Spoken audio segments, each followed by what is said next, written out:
ఈ మృదురాక్షం చూసుకుంటే రాసింది విశాఖ దత్త అండి. సో విశాఖ దత్త ఇదేం మీద రాశాడు అంటే నందా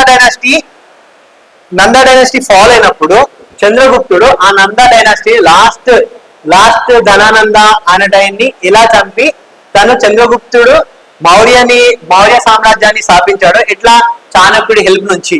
దాని గురించి మొత్తం ఈ విశాఖ దత్తుడు ఈ ముద్ద రాక్షసం అనే బుక్ లో రాశాడండి. ఓకేనా. సో డిప్లొమసీ ఎలా టాక్టిక్స్ అది ఎలా చేశాడు చంద్రగుప్త చాణక్యుడితో కలిసి అనేది ఆయన ఈ బుక్ లో రాశాడు. ఓకేనా. Assertion. The practice of sati was prevalent among the higher classes during the Harsha period. హర్షుని కాలంలో ఉన్నత వర్గములు సతీ ఆచారాలను ఎక్కువగా పాటించేవారు. అవును.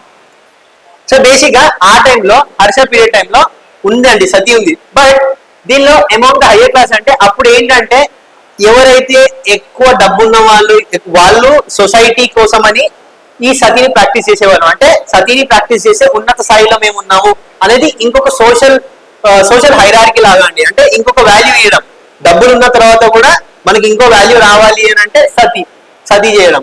ఇప్పుడు సో అట్లా ఇప్పుడు చూడండి, ఎక్కువ డబ్బున్న వాళ్ళు హోమాలు కూడా ఎక్కువ చేస్తున్నారు, గుళ్ళో కూడా ఎక్కువ వెళ్తున్నారు. ఎందుకంటే అది ఇంకా వాళ్ళ పరపతిని పెంచడం, దేవుడికి దగ్గరగా ఉన్నట్టు చూపించడం.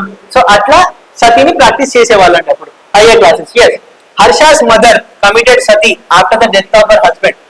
ఇది బాణభట్ట తన పుస్తకంలో రాశాడండి. ఒక పుస్తకంలో బాణభట్ట బాణ అని ఇంతకుముందు చదువుకున్నాం కానీ ఈయన డైరెక్ట్ గా రాశాడు హర్ష తల్లి సతీ చేసింది తన హర్ష తండ్రి చనిపోయిన తర్వాత అని.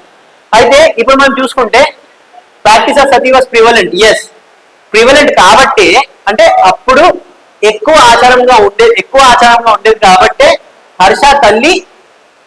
హర్ష తండ్రి చనిపోయిన తర్వాత సతీ చేసుకుంది అని అర్థం. ఓకేనా అండి.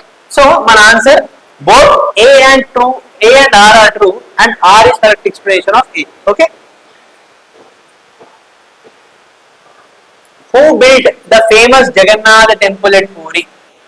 Jagannath temple at Puri. Jagannath temple Rathyatra idea ఉంది కదండి, జగన్నాథ రథయాత్ర. ఈ జగన్నాథ్ టెంపుల్ ని కళింగా స్టైల్ అనే టెంపుల్ ఆర్కిటెక్చర్ లో చేశారండి. ఓకేనా. కళింగా స్టైల్ అంటాం. ఈ కళింగా స్టైల్లో బేసిక్ గా ఇలా గుడి ఉండి ఇక్కడ మీద ఇలా ఉంటుంది, రేఖాడోల్ అని అంటాం దీన్ని ఏమంటారు, రేఖాడోల్. సో దీని మీద తీసుకుంటే మనకి ఒక అమలత ఇక్కడ ఉంటది. సో ఇట్లా ఒక టైప్ ఆఫ్ స్ట్రక్చర్ అండి. ఇట్లా గోపురం లాగా కాకుండా ఇట్లా వెళ్తుంది టెంపుల్. సో ఇది ఇంకోటి ఏంటంటే మధ్యలో జగన్మోహన్ అంటామండి. జగన్మోహన్ అంటే ఏంటి అంటే ఏదైతే మనము గుడిలోకి ఎంటర్ అయిన తర్వాత దేవుడిని దర్శించుకొని గర్భగృహంలోకి వెళ్ళిన తర్వాత బయటికి వచ్చి కూర్చుంటాం, కొద్దిసేపు ఇక్కడ కూర్చుందాము దేవుడి దగ్గర ఆవరణలోని, దాన్ని జగన్మోహన్ అంటామండి. ఓకేనా.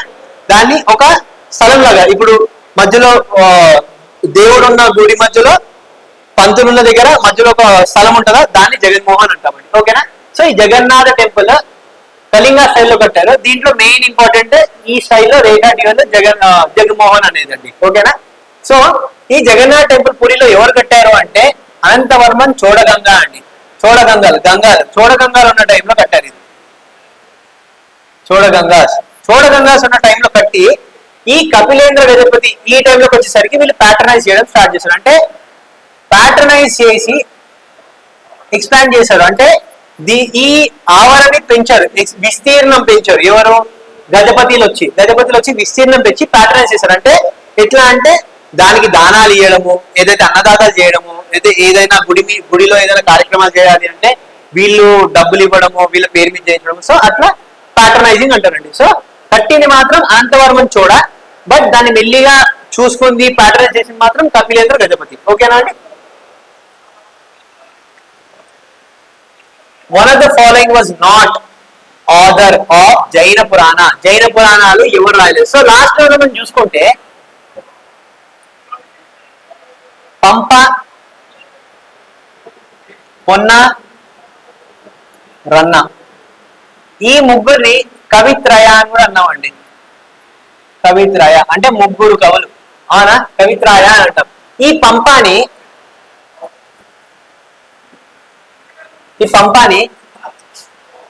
ఆది కవి అని అంటామండి. అలా ఆది కవి అంటే కవులలో మొట్టమొదటి వాడు ఎక్కడ కన్నడ కవులలో మొట్టమొదటి వాడు పంప. సో ఈయన ఆది పురాణం కూడా రాశాడండి. ఆది పురాణం ఎవరి మీద రాశాడు? రిషభదేవుడి మీద. రిషభదేవ. ఈ రిషభదేవుడు ఎవరు? మొదటి తీర్థంకర్. ఓకేనా? సో ఈ రిషభదేవుడు, ఈయన రిషభదేవుడి గురించి రాసిన బుక్ ఏంటి? ఆది పురాణం. ఓకేనా? ఈ పంపాని ఏమంటారు అంటే ఆది కవి అని కూడా అంటారండి. ఓకేనా? ఆదికి ఏమంటారు? ఆది పురాణం రాశాడు. ఇంకో ఏం రాశాడంటే ఈయన పంప భారతం. పంప భారతం. పంప భారతం అంటే ఏంటంటే కన్నడ యొక్క వర్జన్ ఆఫ్ మహాభారతం. ఓకేనా? పంప భారతం అంటే అది వర్జన్. ఓకేనా? ఈ పొన్నార్ అన్నారు కూడా లిటరేచర్, జైన్ లిటరేచర్ రాశాడండి. అందరు కన్నడలోనే రాశారు. ఓకేనా? సో నాట్ అన్ ఆథర్ నన్న. ఈ నన్న అనేది ఆయన జైన పురాణాలు రాయలేదండి. మిగతా పంప పన్నారన్న జైన పురాణాలు రాశారు. ఓకేనా? వాట్ ఈ అసెండింగ్ ఆర్డర్ అంటే, అసెండింగ్ ఆర్డర్ అంటే చిన్న నుంచి పెద్ద. ఓకేనా? ఫస్ట్ చిన్నది ఏది? నాడు వాళ్ళ. ఇది వెరీ ఫ్యాక్చువల్ క్వశ్చన్ అండి. మనం దీనిలో లాజిక్ గా పెట్టడానికి ఏం లేదు. బట్ ఒకటి లాజిక్ ఏంటి అని అంటే, మండలం అనేది పెద్దదండి అన్నిటికన్నా. సో మండలం ఎక్కడెక్కడ లాస్ట్ లో ఉన్నాయో అదొక్కటి చూసుకుంటే చాలు. ఎందుకంటే అసెండింగ్ చిన్న నుంచి పెద్దది. ఓకేనా? ఎందుకంటే మనం ఇక్కడ మండలం, మనకప్పుడు డిస్ట్రిక్ట్ ఏది జిల్లా ఇట్లాంటివి ఉండకపోదు. మండలం ఒకటే పెద్దది ఉండేది. ఆ మండలాన్ని మనం మాట్లాడుతాం. ఇప్పుడు చోళ మండలం అని మాట్లాడుకుంటామా? సో చోళ మండలం అంటే చోళ యొక్క రాజ్యం. సో అట్లా లాజికల్ గా మనం చూసుకుంటే మండలం అయితే పెద్ద. సో మండలం ఎక్కడ ఉంది పెద్దది అంటే, లాజికల్ గా చూసుకుంటే ఇదండి. ఒకవేళ మనం కొంచెం బుర్ర పెట్టి కొంచెం విజ్డమ్ తో ఆలోచిస్తే లాస్ట్ లో ఉండేది ఇక్కడ. సో మనం చూసుకుంటే కుర్రం. ఈ కుర్రం అంటే గ్రూప్ ఆఫ్ విలేజెస్ అండి. Group of villages. ఓకేనా? ఈ కుర్రం. దాని తర్వాత నాడు అంటే గ్రూప్ ఆఫ్ కుర్రమ్స్. అలా గ్రూప్ ఆఫ్ నాడుస్ వలనాడు. అన్ని వలనాడులు కలిస్తే ఒక మండలం. ఇది పెద్ద యూనిట్ అండి. ఓకేనా? ప్రోవిన్స్ అనేవాళ్ళం. ఓకేనా? ఒక పెద్ద ఏరియా. అట్లా చోళ మండలం అనే పేరు కూడా వచ్చింది. Okay?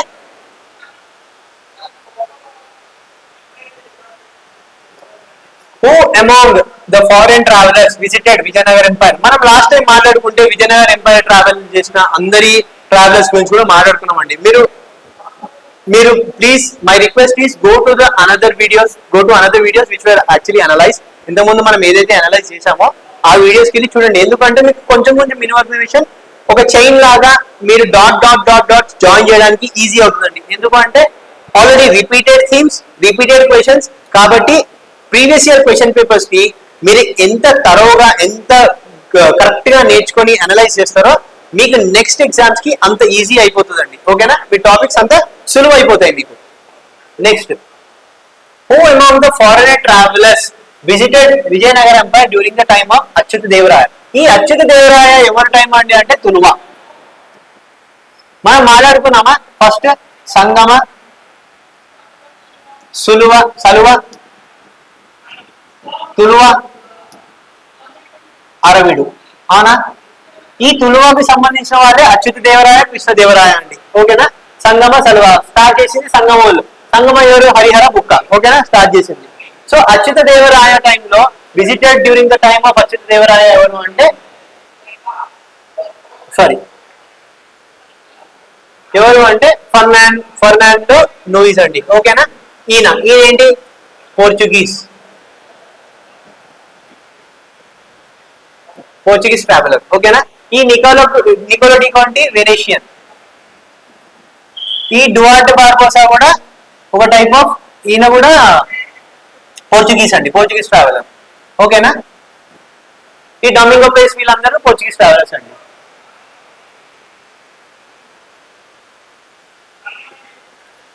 Okay, group 1, group 2. అల్బెరుని first చూస్తే, అల్బెరుని ఎవరు రాశారు అని అంటే, అల్బెరుని ఏం రాశాడు అంటే కితాబుల్ రెహ్లా రాశాడండి నా అల్బెరుని.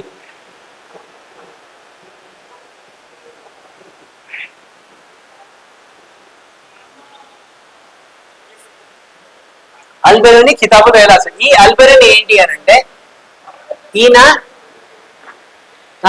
ఈ అల్బెరూని అనేట ఆయన కితాబుల్ రెహలా అనే బుక్ రాశాడు. అమీర్ ఖుస్రో తుగ్లక్ నామా రాశాడండి. B1 చూడండి, ఇది చాలా ఫ్యాక్చువల్ క్వశ్చన్స్ కాబట్టి మనం దీంట్లో పెద్దగా అనలైజ్ చేయడానికి ఏమి ఉండదండి. ఈ అమీర్ ఖుస్రో బేసిక్ గా దేని గురించి నెక్స్ట్ ఏం రాశాడు అంటే ఖవ్వాలి, ఫాదర్ ఆఫ్ ఖవ్వాలి అని అంటారు. ఫాదర్ ఆఫ్ ఖవ్వాలి అంటే ఖవ్వాలి మ్యూజిక్ ఏదైతే ఉందో, ఖవ్వాలి టైప్ ఆఫ్ సాంగ్స్ ఏవైతే ఉందో అమీర్ ఖుస్రో తీసుకొచ్చాడండి. ఓకేనా. ఈయన ఫిరోజ్ షా తుగ్లక్ అదేది ఇంకా నార్మల్ గా తుగ్లక్ ఏ టైంలో మొహమ్మద్ బిన్ తుగ్లక్ ఫిరోజ్ షా తుగ్లక్ ఉన్నారో ఆ టైంలో ఉన్నానండి. సో ఈయన ఏం రాశాడంటే తుగ్లక్ నామా రాశాడు ఆ టైంలో. ఓకేనా. సో ఇబున్ బతూతా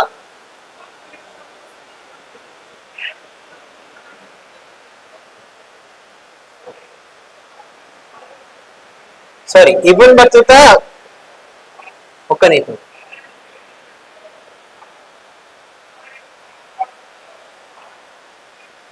ఇబున్ బతూతా రాశాడు ఇది కితాబుల్ రెహలా. ఓకేనా. ఇబన్ బతూతా రాశాడు కితాబుల్ రెహలా. సో ఇబన్ బతూతా ఈయన మనం మాట్లాడుకుంటే మొరక్కన్ ట్రావెలర్ అండి. మొరక్కన్ ట్రావెలర్ విజయనగర టైంలో కూడా వచ్చాడు అని రాసుకున్నాం మనం. ఓకేనా. ఈయన బేసిక్ గా ఈ కితాబుల్ రెహలాలో ఏం రాశాడు అంటే అన్ని ట్రావెలింగ్ బ్లాగ్స్ అండి. ఈయన ట్రావెలింగ్ బ్లాగ్ అంటే ఎక్కడెక్కడ ట్రావెల్ చేశాడు, ఏం చేశాడు. సో ఈయనని ఇబన్ బతూతా ఏమంటారంటే ఇండోలాజిస్ట్ అని కూడా అంటారు. ఇండోలాజిస్ట్ ఆర్ రిటర్న్ ఆన్ ఇండోలాజీ చేశాడు అంటారు. అంటే ఇండియా గురించి మొత్తం ఒక బుక్ రాశాడు ఈయన. ఇండియా ఏంటి, ఇండియా ఎలా ఉంటది, ఇండియాలో ట్రావెల్ ఎట్లా, ఇండియాలో ఏమేమి సిటీస్ మొత్తం ఆయన ఇండియా గురించి మొత్తం జాగ్రఫీ మొత్తం చేసేసాడు. జాగ్రఫీ ఇండియా మొత్తం రాసేసాడు ఆయన.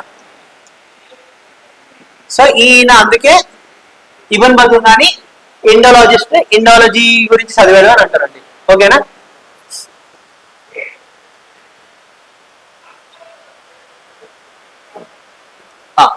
అల్బెరూని ఖానూనే మసూది.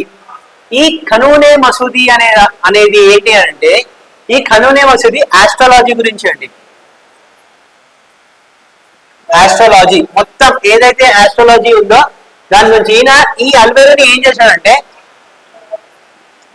రేడియస్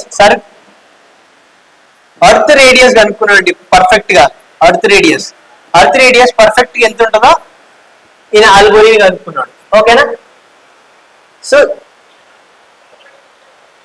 A3 C4 అన్నప్పుడు మన ఆన్సర్ ఇదండి. బి ఏంటి, బి తుగ్లక్ నామా. ఇంతకుముందే మనం మాట్లాడుకున్నాం తుగ్లక్ నామా గురించి. అమీర్ ఖుస్రో తుగ్లక్ నామా రాశాడండి. ఓకేనా. సో నెక్స్ట్ జియావుద్దీన్ బరని తారీఖే ఫిరోజ్ షాహీ అనే రాశాడు. ఓకేనా. ఈయన కూడా వాళ్ళ టైంలోనే ఉన్నారండి. ఎవరో తుగ్లక్స్ టైంలోనే ఉన్నారండి. సో ఈయన ఏం రాశాడు అంటే ఇది రాశాడు ఫిరోజ్ షాహీ అని రాశాడు ఫిరోజ్ షా తుగ్లక్ టైంలో. ఓకేనా. నెక్స్ట్ 139 సూఫీ సెక్ట్ ఫౌండర్. సో సూఫీ సెక్ట్ లో సూఫీ సిల్సిలా అంటామండి వీటిని. సూఫీ సిల్సిలా అంటారు వీటిని. సిల్సిలా అంటే ఏంటి అని అంటే ఒక చైన్ లాగా, అంటే ఒక కనెక్షన్ లాగా. ఏంటి, ప్రాఫిట్ నుంచి ఒక కనెక్షన్, ఒక్కొక్క ప్రాఫిట్ నుంచి ఒక్కొక్క కనెక్షన్ వస్తుంది అనమాట. సో ఈ సూఫీ సెక్ట్ లో సూఫీ సిల్సిలాలు క్రియేట్ చేసేవాళ్ళు. వీళ్ళు ఎక్కడ ఉంటారు అంటే దర్గాల్లో మాస్క్ లో ఉండేవాళ్ళు అండి. మాస్క్ లో ఉండేవాళ్ళు. మాస్కుల్లో ఎట్లా అంటే ఖన్కా అనేవాళ్ళని. ఈ ఖన్కా ఏంటంటే లార్జ్ టైప్స్ ఉండేవి, లాడ్జెస్ లాగా. ఓకేనా. ఈ సూఫీలు ఎక్కడ ఉండేవాళ్ళు అంటే ఖన్కాలో ఉండేవాళ్ళు. ఆ ఖన్కాలు ఏంటి అంటే లాడ్జెస్ అనేవాళ్ళు. ఓకేనా. సో దీంట్లో సూఫీ ట్రెడిషన్ లో ఏముండేది అంటే లవ్, ప్యాషన్. సో ఏంటంటే అందరినీ ప్రేమించాలి, అందరూ ఒకేలాగా అని బాగా మిస్టిసిజం లో ఉండి ఒక టైప్ ఆఫ్ భజన లాగా, ఒక టైప్ ఆఫ్ మెడిటేషన్ చేస్తుండేవాళ్ళు సూఫీస్. ఓకేనా. సో ఈ సూఫీస్ లో పీర్ మురీద్ అనే ఒక కాన్సెప్ట్ ఉండేదండి. పీర్ అంటే గురువు, మురీద్ అంటే శిష్యుడు. గురు, డిసైపుల్, శిష్య. ఓకేనా. అంటే గురువు శిష్యుడి ఉండాలని పీర్ మురీద్ అనే రిలేషన్ ఉంటుంది. సో పీర్ ఈ రెండింటి మధ్యలో రిలేషన్ అంటే ఒక ఇది ఎట్లా అంటే ఇప్పుడు మనకి పాతకాలంలో గురువు ఉండేవాడు. గురువు ఎలా శిష్యుడికి తన తన ఏదైతే ఆర్ట్ ఫామ్ ఉంటుందో, తన ఏదైతే నేర్చుకుంది ఉంటుందో అదంతా జ్ఞానం మొత్తం ఎలా ఇస్తుందో, సో సూఫిజం లో కూడా పీర్ మురీద్ అనే కాన్సెప్ట్ ఉంటుందండి. ఓకేనా? సో ఇది Sufi sect. So first Sufi sect the Chishti Silsila చూసుకుంటే ఫేమస్ ఖాజా మొయినుద్దీన్. ఓకేనా? ఖాజా మొయినుద్దీన్ చిష్టి. ఓకేనా? ఈయనండి A3. ఓకేనా? A3 చూసుకుంటే మనకు చాలా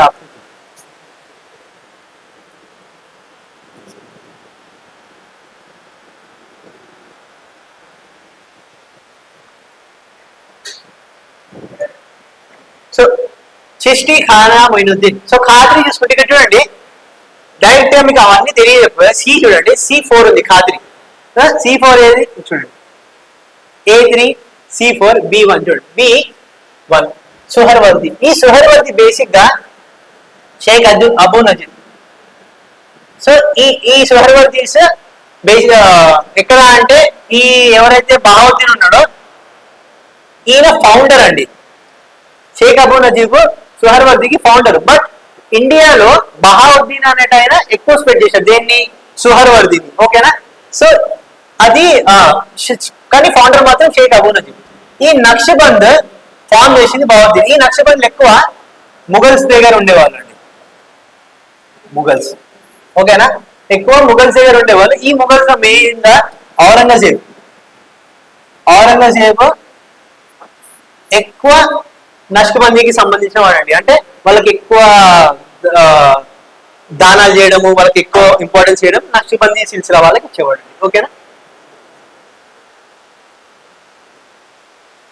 which page is not correctly matched. So ఇది very basic and you know factual question అండి. దీంట్లో అనలైజ్ చేయడానికి మనం చాలా తక్కువ ఉంటుంది. సో మనం ఒకవేళ చూసుకుంటే ఇది మన నాట్ కరెక్ట్లీ మ్యాచ్ అంటే 16 ఖంబా మాస్క్. ఇదేంటే 16 టూమ్స్ ఉండేయండి, దానికి ఫేమస్ ఇది. సో బీజాపూర్ లో కాదు, బీదర్ లో ఉంది ఇది. ఓకేనా? సో మిగతావి ఇవన్నీ చూసుకుంటే ఈ గుల్బర్గాలో ఇదంతా ఇదేంటంటే సూఫీ సెయింట్ కి సంబంధించిందండి. సూఫీ సెయింట్ సూఫిజం కి సంబంధించింది ఇది. ఏది జేసుదరజ్ ఆయన సూఫీ గురువు ఉండేవాడు. సో ఆయన జేసుదరజ్ గుల్బర్గాలో ఉందండి. ఓకేనా? ఈ మహమూద్ గవాన్ బీదర్ లో, చాంద్ మినార్ ఈ రెండు బహమానీ కింగ్స్ చేశారండి. బహమానీస్ కట్టే టైం. ఓకేనా? సో ఇది మన answer not correctly match 16 Khamba mask. Okay, match the following. Group 1, group 2 చూడండి. వీళ్ళంతా భక్తి సెయింట్స్ అండి, భక్తి మూమెంట్ సెయింట్స్. అవునా? భక్తి మూమెంట్ స్టార్ట్ అయింది ఎక్కడ మనం మాట్లాడుకుంటే సౌత్ ఇండియాలో, కానీ మెల్లగా సూఫిజం స్టార్ట్ అయిన తర్వాత నార్త్ ఇండియాలోకి వెళ్ళింది. అది 12th to 13th century. ఓకేనా? సో చూసుకుంటే మీరాబాయి చూసుకుంటే చూడండి, మీరాబాయి పాటలు పాడేది. డైరెక్ట్ గా దాన్ని భజనలు అనేవాళ్ళు అండి. భజన్స్ కృష్ణుడి మీద, భజన్స్ కృష్ణ. అవునా? కృష్ణుడి మీద పాటలు పాడేది, భక్తి పాటలు పాడేది. సో వీటిని భజనలు అని కూడా అనేవాళ్ళండి. ఓకేనా? మీరాబాయి A2 చూసుకుంటే చూడండి మళ్ళీ నెక్స్ట్ తుకారాం. ఈ తుకారాం అనేట ఆయన అభంగాలు. సో ఈ తుకారాం అనేట ఆయన బేసిక్ గా మీరు పండరి యాత్ర అది అని అంటావా, ఆ పండరి యాత్ర అనే టైంలో వారి వర్గారి అని ఉంటారండి. వారి వర్గారి అనే వాళ్ళు ఉంటారు. సో ఈ పండర యాత్ర ఏదైతే ఉంటుందో, పండర యాత్ర ఏదైతే ఉంటుందో, సో ఆ టైంలో ఈ తుకారాం గురించి ఎక్కువ మాట్లాడతాండి. ఈయన గురించి, ఈయన కూడా ఒక భక్తి సెయింట్. ఈయన అభంగాలు పాడేవాడు. ఓకేనా? సో కబీర్ అందరికీ తెలుసు, కబీర్ దోహాలు పాడతాడు. సో B3 A2 కబీర్ దోహాలు మాడితే ఆటోమేటిక్ గా చైతన్య ప్రభు కీర్తనలు. ఈ చైతన్య ప్రభు వైష్ణవిజం ని తీసుకెళ్ళాడండి. వైష్ణవిజం ఒక టైప్ ఆఫ్ వైష్ణవిజం, గోడా వైష్ణవిజం అనేవాళ్ళండి. ఈయన చైతన్య మహాప్రభు తీసుకెళ్లిన వైష్ణవిజం ని ఎక్కడ, బెంగాల్ ఆ టైంలో. ఓకేనా? సో ఈయన కీర్తనలు ఏవైతే ఉన్నాయో ఇవి మణిపూరి సంకీర్తన అంటామా, ఈ చైతన్య మహాప్రభు వల్లనే అది ఫేమస్ అయిందండి. ఓకేనా? సో మన answer 3 A2 B3 C1 D4. Okay.